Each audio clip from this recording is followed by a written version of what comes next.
The Blue Jays land a big bat in free agency as the front office tries to turn around the offseason. Hey everyone, welcome into Long Ball. Rob Wong, joined alongside by Toronto Sun Blue Jays writer Rob Longley. And Rob, just days after losing out on Roki Sasaki, the Blue Jays have dipped back into free agency and get Anthony Santander, who had spent his entire career with the Baltimore Orioles up to this point on a 5-year deal worth around $92 million. What are the Blue Jays getting in the 30-year-old? Hey, well, Rob, they're getting something they desperately needed, obviously, and that's a big bat. Somebody who can drive in runs with authority, somebody who can hit home runs. He hit 44 of them last year, which is amongst the leaders in the American League in that category, and somebody that can sort of insulate Vlad Guerrero Jr. as one of the true offensive powers in a lineup.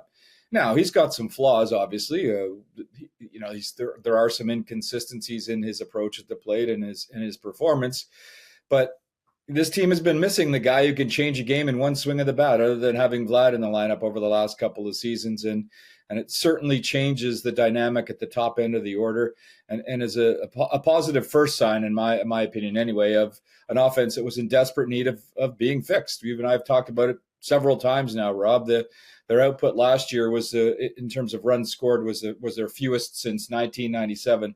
That's a mighty fall for a team that's struggling in a lot of other ways, and a huge factor in the reason that they were a last place baseball team in 2024.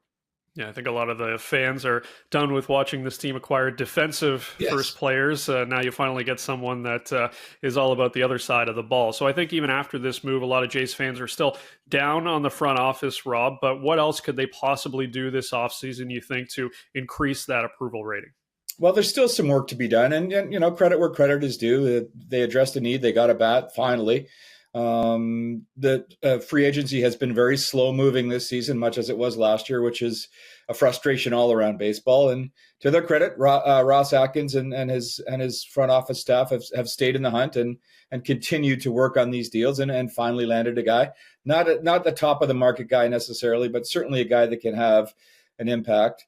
But where do they go from here? I mean, there's certainly the requirement to add another bat, and I think they'll look in several areas to try to do that. There's more pitching that's needed. Do they need another starter? Perhaps, certainly for depth purposes. They could use another arm in the bullpen.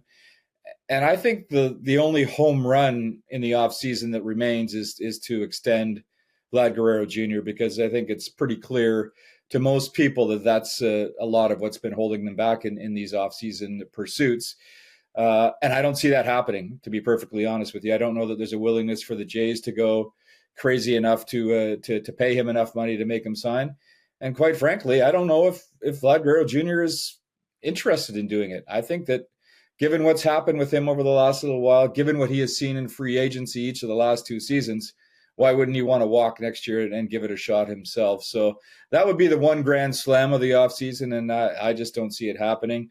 Likely to be incremental pieces from here on out, and you would hope that those pieces would be better acquisitions than they did last offseason, because it was really a poor haul last year, and there's still some names out there, and we'll see what he can do. Ross Atkins, I mean.